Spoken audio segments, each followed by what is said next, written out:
Here this morning in river bottoms north of Ursa, Illinois, and we're looking at some soybeans. We've treated these with the in-furrow mix and a 2x2 with ammonium thiosulfate and half a gallon of microfeed on the 2x2. So today we're just evaluating some root mass under these soybean plants. I wanted to show you guys how far out from those plants we're getting nodules out here.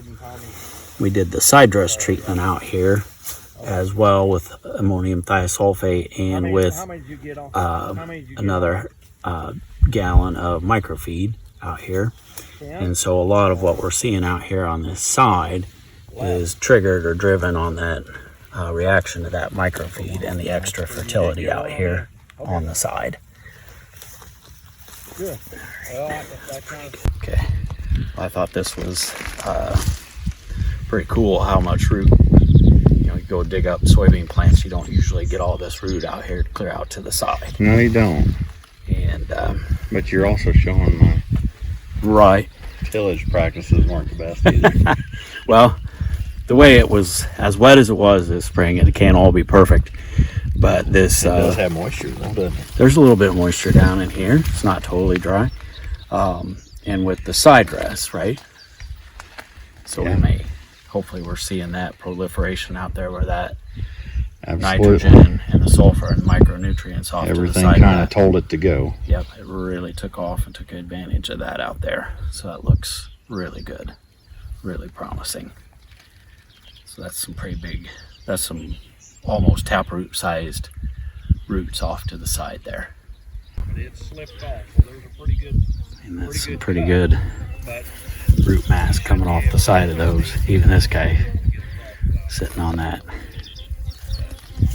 That's a lot of.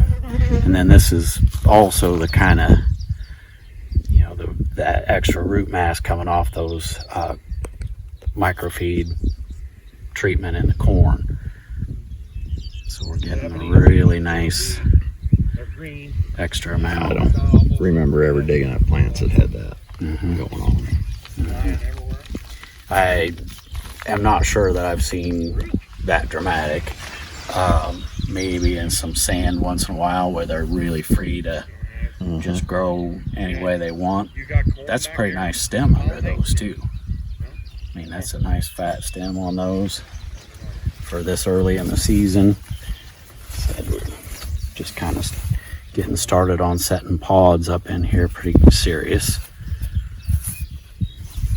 Got a little bit of pods going. Oh yeah.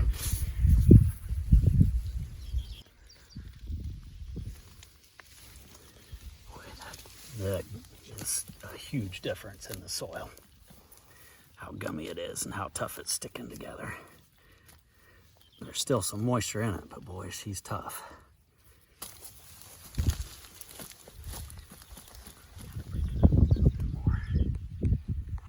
These programs, yes, seem to really be helping with the tougher soils more. They do help see with the response. They do help with that more, and part of it is just touching soil volume, and part of it's also as we've gone into these wet springs where we're wet and dry, and you just have more roots in oxygen. Okay, because you're getting under it sometimes, and you're also spreading out more above it. Okay, where you get saturated. And I think that's been a big key of what we see down here is sometimes we get enough growth that we're under some of that saturation instead of just suffering in it. You guys saw that a few years ago. Didn't you guys had the tile lines that were full of worms? Yes. Was that you guys? Yep. Okay, and I thought about that a long time. Is that because those worms were going down to get out of those saturated conditions and found oxygen in those tile lines maybe and tried to get into them? I don't know.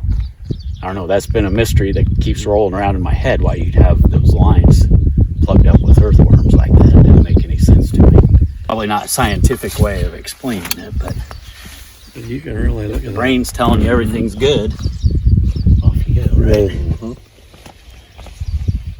How that root flares out because of that denser soil. Like it's trying to make itself Yeah. room. was fair. Two sets of them are growing right together. Take that out of there. Okay, so up here in our check, just looking at some roots here again. We're up on a little bit of a higher spot. We've got a little bit looser soil up here. We're gonna do some digging, do some more comparison. We compare these, they don't look like these are still a better, that's still a better stem, isn't it? If you look at just this, if you look at just the stems, you look at just those stems, we still are pretty good there, aren't we? Let's dig up another handful here. Literally a foot. Wow. And how much different that's working now. If you guys, if we got on to where it was worked at an angle, maybe there's a double layer of compaction, and that could easily be a foot apart. Yeah. So I don't remember if you guys worked this at an angle down here any time. I don't think so, because I didn't want to slow Brett down because I knew he was planting with a planter and he'd be able to. Okay. Yeah, we're trying to not go.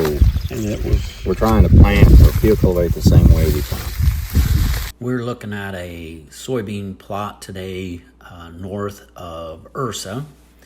We're looking at Logan Ag micronutrient products applied in furrow and 2x2 location with the planter. And we also have a side dress component in this plot setup today. The first set of plants we're looking here on the left is Premier-In-Furrow mix and a 2x2 placement with ammonium thiosulfate and microfeed.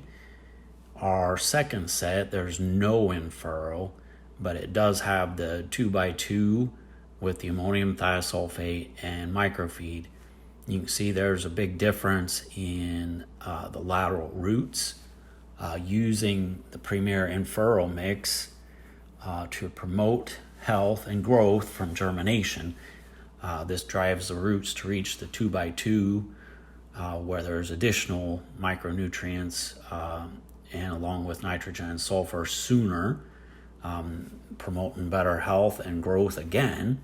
We're trying to build a relay effect here in the soybeans that we use pretty effectively in corn with our in-furrow mix and microfeed customers. On our last set, that's our check here, so there's no in-furrow or 2x2 treatments.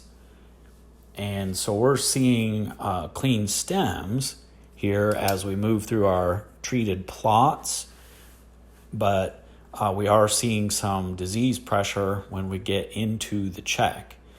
And the red coloring here on these stems is Rhizoctonia. We're seeing a fairly persistent pressure from that in the plot, and it's a fair amount here on the plants themselves.